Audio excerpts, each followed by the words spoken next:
Hi guys, it's Andy from Man City Fan TV, and this is our preview for the Crystal Palace game coming up on Saturday evening. What we did was invite over Talk Crystal Palace YouTube channel to come and do a preview with us. As usual, we sent 5 questions to each other.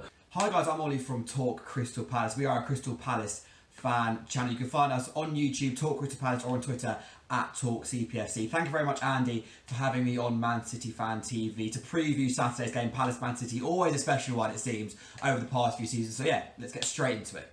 So here are my questions. Question number 1 then. Palace have had a great start to the season. Why is that? And can you maintain it? Yeah, we had a great start to the season, and to be honest, I don't see why we can't maintain it. I don't actually think at times we played especially well this year. But we have just been clinical, which is something which I haven't been able to say about Palace for God knows how long. Last season it was a story of us dominating a lot of games and failing to take our chance, whereas this year we have been so decisive in front of goal. There's only really been one game where I can remember we were wasteful, and that was against Wolves, which we drew 1-1. We should have beaten them on the day, and that was just basically purely Christian Benteke's fault that we didn't. Against West Ham we were ruthless, against United we were ruthless. And it's all built on a strong defensive unit. Martin Kelly and Gary Cahill have been sensational this season. And we've got real competition for places, kind of across the board. Of course, fullbacks and strikers we are a bit short on, so injuries there could hamper our chances for really pushing up the table this year. But this has been a few years of work now that seems to be culminating under Roy Hodgson. And yeah, personally, I think there's no reason why we can't push the top half this season if we carry on playing the way that we are. So Ollie's first question to me was, you're already 8 points behind Liverpool. Has your start to the season been as bad as that suggests? Well, 8 points is bad. I can't deny that. I'll be honest with you, Ollie, if I'm being honest. But yeah, I mean, we've had some brilliant games and then some pretty awful games, if I'm honest. The Norwich defeat wasn't great. We didn't play too bad, but our defence wasn't at its best, and to get beat 3-2 away at the start, they had a brilliant start to the season. So yeah, it was one of those, and we thought maybe that's it. Obviously the Spurs game, a 2-2 draw when we scored a legitimate goal, so VAR did us on that one. And then, but the big worrying point was obviously the last game against Wolves, where we didn't turn up, not a single player really. Fernandinho was okay, Ederson did okay in net, but apart from that, I don't think I could give a player over a 6, if I'm being honest. And then they were the better players. I gave some a 4, so that was a worrying result. Obviously, we've got a lot of injuries. We've had, Benjamin Mendy still in and out of the team. We lost Aymeric Laporte until maybe January, February. Leroy Sané has been out all season. Kevin De Bruyne was missing for the Zagreb game, and also the Wolves game. So, I don't want to make an excuse on that, but that's a lot of players out, key players as well. No, it hasn't been a great start to the season per se, but Liverpool, to the credit, have played really well so far, and I seem to be getting just all the luck that's running their way, but let's hope we bounce back. My question number 2 is, Wilfried Zaha is the one player he always gets spoken about. Has he been all that, and who are the players that should take the plaudits this season? Of course, Zaha is the most spoken about player in our team. However, this year he has been far from as important to us as he has been in previous years. Don't get me wrong, he's still been very good, and he obviously influences every single game that he plays in, but he certainly hasn't been our best player. I would say that Guaita in goal has been sensational. Kelly, as I've mentioned, has been brilliant. Joel Ward at right back. The biggest compliment you can give him is that we don't miss out on Wan-Bissaka this year. Ward has been just as good, really. Locked down that right-hand side, has so much experience. James McArthur in central midfield, I love. He's one of the most underrated players in the league, in my opinion. Technically brilliant. He's got the intelligence in midfield as well. He's a very annoying player to play against. I would hate playing against him. I hate the opposition having him. Jeffrey Schlupp playing down the left wing, a position which he's been in and out of over the past few seasons. He's been really good. The main one for me is Jordan Ayew, who last season was absolutely awful, horrifically bad. Every time he'd play, Palace fans would just be like, what is the point? And this year, he's taken the number 9 shirt and he's just gone to a different level. He works so hard. His hold-up play is good. and he actually has a striking instinct, which I haven't seen from a Palace striker really, apart from Batshuayi last season. And again, like Ward, the biggest compliment that I can give Ayew is that we don't miss Batshuayi. We've been linked with him in January, but I wouldn't even be that disappointed if we didn't get him. So yeah, Wilf has been good, but he's been far from the only standout player in our team so far this year. Question 2 from Ollie was, what went wrong against Wolves and Norwich? Have teams sussed out how to play you? No, I really don't. I don't believe that's the case. Otherwise, you wouldn't have seen, the result against Watford. I just think the Wolves game in particular, nobody turned up. Nobody really turned up, and I can't put my finger on it. I've not seen as disappointing a performance for a long time from Manchester City. The Norwich game was one of those defensive mistakes which cost us. Apart from that, we missed chances as well, and yeah, I don't know. I'm harping back to the injuries thing again. I just think we're not being able to bring, players in like a Leroy Sané, who was superb coming on as a sub last season. Obviously, Bernardo Silva started the season well. Then after the whole tweet thing over Benjamin Mendy, he's not really been at his best. Raheem Sterling's been very in and out of form. Sergio Aguero's missed loads of chances this season, but it's one of those. We came back from that and scored sort of 8 goals. So, yeah, I don't think it's anything to do with sussing out. I just don't think the players actually turned up on the day. My question number 3 to Ollie was, Roy Hodgson, is he an underrated manager? Roy, for me, is a massively underrated manager. He's done it for like 30 years at a good level. He's won things all over Europe. And if you look at where he took us over and the budget he's had to work with, he has worked wonders. He took over and we'd lost our first 4 games, no points, no goals. Obviously, we then lost 3 more, no points, no goals. But since then, we've just gone up and up and up. We've got so much better. Like, it's not just the fact that he kept us up and he's moved us up the table. It's the style of play that we play. We've got an identity, and yes, it can be very, very frustrating when we don't win. But we are so organised, and at times you can play really good football. Roy ball, we like to call it. And if you think, in the summer, we only spent £3 million and we're 6th. We're level on points with Leicester. We're level on points with Chelsea, both of whom have been so spoken about in the media. But we have performed on a par with them this year, and that hasn't really been spoken about enough for me. And it's all down to Roy. Our squad on paper is not fantastic, don't get me wrong. We've had players who have played well, but we don't have players, like Leicester and Chelsea. We've been outperforming Wolves massively. Everton are below us, even United and Spurs are below us. And without Roy, that wouldn't be possible. Yes, we've got some good individual talent. Yes, we've got players who can produce a moment of magic to win a game. However, if you look at how Roy has spent his money he's been given and how he's set up his teams in the past, look at how we played against Man City the past 2 seasons. We've taken points off you both years. I don't think many, if any other teams have done that apart from Liverpool. We're obviously a good side, and Roy has got tactical nous, which a lot of fans don't give him enough credit for. So for me, yes, he's massively underrated. He's probably one of our best ever managers, given his track record and what he's done for the club.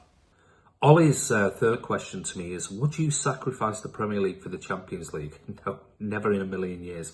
If you watch any of the videos on Man City Fan TV, I'm an old school fan. Premier League every single day of the week for me. However, there is a caveat in this, and that is, should we go on to lose another, let's say lose to you, possibly another game this before Christmas, I would say it's going to be very difficult to catch Liverpool if Liverpool continue winning and getting all the luck that they've been having recently. So maybe it might be time this season to put the Premier League to bed, focus on the Champions League and the other cup competitions. That's my thoughts, but I'd always take the Premier League every day of the week. 38 games, that's consistency, not 7-8 games to get to a Champions League final. But that's my thoughts. My question number 4 to Ollie was, how do you see Saturday going, and who from City should you be wary of? Saturday should be an easy win. No, obviously, you're Man City. I'm wary of everyone. I do think we can get something from you, because why wouldn't I? We beat you at the Etihad last season, and we drew with you the season before, and we should have beaten you. But, of course, you're far better than we are on paper. Kevin De Bruyne, I think, is the best Premier League player at the moment. I think he can do stuff with the ball which I've never seen a player do in real life with the ball before. He's just an absolute sensation. and it's mad that I still think he's so underrated. I don't think people appreciate just how good he is. This year he's taken up another level, which I didn't even think was possible. But some of the things he can do when passing a ball is just silly. Massive fan of Bernardo Silva as well. Hard worker, technically good, like the kind of player that any team in the world would want. Of course, you've got weaknesses in defence, mostly due to injury, to be fair. But I mean, even then, your squad on paper is just ridiculous, and I'm sure your bench on Saturday will be as strong as like most other starting 11s in the league. You know, I've seen it against Watford. You had like Jesus on the bench, Sterling, David Silva. Like, it was ridiculous. Of course, I'm wary of Man City, and I would never go into the game expecting anything. But equally, I know that there's a possibility we can get something because of past record against you and the way we're playing at the moment. You know, why would I not believe we can get something? And Ollie's fourth question to me was, Palace have a good record against City in recent years. Are you worried at all for Saturday? Who have you got your eye on the Palace team? Yeah, Palace have really done us. Remember around Christmas time, I was at the game when the one player who always worries me, who plays well against City, regardless of who he plays for, is Andros Townsend. He's a nightmare for us, absolute nightmare. So I would suggest Andros Townsend is a player to watch. Obviously, if Wilf Zaha's back in any form and he's in the team on Saturday, then he's a very, very dangerous player. We don't want to be giving penalties away with your sort of penalty master who always seems to score. So, yeah, you've got 3 or 4 very, very good players. But for me, Townsend always seems to come up with the goods when he plays against Manchester City. And finally, my question number 5 was your Palace lineup and your score prediction for Saturday. The Palace lineup should be a bit more predictable than it has been in previous years, because I think Roy has genuinely found his best team now. So I think, correct me if I'm wrong, I think this will be right. Guaita in goal, back 4 of Joel Ward, Martin Kelly, Gary Cahill and Patrick Van Aanholt. And midfield, probably a flat 5 actually, of Wilf down the right, Schlupp down the left, and Luka Milivojevic, Cheku Kiate and James McArthur in the middle, and then Jordan Ayew up front. Anything that isn't that, I would say Roy has got a plan. If the likes of Maya play, or Camarasa, I haven't even seen him play in the league yet for us, I don't think he has. If any of them play, I would imagine Roy has got a specially devised plan for you. But at the moment, that is our best 11. So I'd be surprised if that didn't start the game. In terms of score prediction, I mean, I can't predict us to lose. I can't predict Palace to lose on a preview for our own game. However, I mean, I can't. I'm going to go for 1-1. I'm going to go for 1-1. I don't think you'll beat us comfortably. We rarely get slapped around these days, Spurs being the exception this year. I think we can give you a good game. We've been good at home this season. Anything that's not a loss is a massive bonus for us. There's no pressure on us in this game, but I do think we get something from it. Anyway, thanks very much for having me on. As I said, I'm sure you can find our channel in the description down below, or on Twitter at TalkCPFC. Good luck for Saturday. Good luck for the rest of the season. I'd much rather you won the league than Liverpool, but I don't think I'm alone in that. And yeah, I'll see you all later. And Ollie's final question to me is your lineup and score prediction, please. Wow. Lineup, I'm going for something a little bit different, and we'll see what City fans think of this. But I'm going to go for Ederson in net. I'm going to go for Walker at right back. I think John Stones will come back this week because Otamendi's been away on international duty. So I'm going to go Stones, and I'm going to keep Fernandinho as the centre-back pairing. If Ben Mendy's fit, Ben Mendy plays for me at left-back. If not, it'll be Zinchenko. Rodri to hold.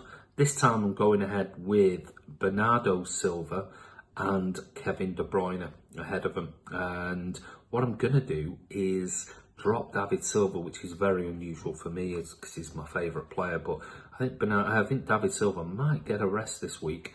And then I'm going to play Riyad Mahrez on the right wing, only because he's been in sparkling form last night for Algeria.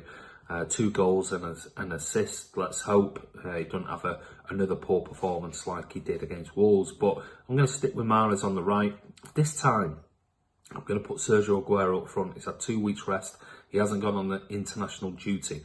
And after a great performance, even though it's a 1-1 draw against Nigeria, I'm going to put Gabby Jesus on the left-hand side and give Raheem Sterling a rest because he's not been at his best for City lately. And maybe he just needs that kick up the arse to say, look, you're not guaranteed a place in this lineup. So that'll be my team: Ederson, Walker, Stones, Fernandinho, Mendy if fit, Rodri with Bernardo Silva, Kevin De Bruyne, Mahrez on the right, Sergio Aguero up front, and Gabby Jesus on the left-hand side. But anyway, this is Andy from Man City Fan TV. I want to say a massive thank you to Ollie from Talk Crystal Palace. Don't forget, go over and check out his YouTube channel if you are a Palace fan, or if you're a football fan, and go and give him some support and up his sub rates. But his information will be in the description below. Give us your comments. What's your lineup going to be for Saturday? I've given you a pretty controversial one, but what's yours? Anyway, take care. We'll see you soon, and let's hope a score prediction for City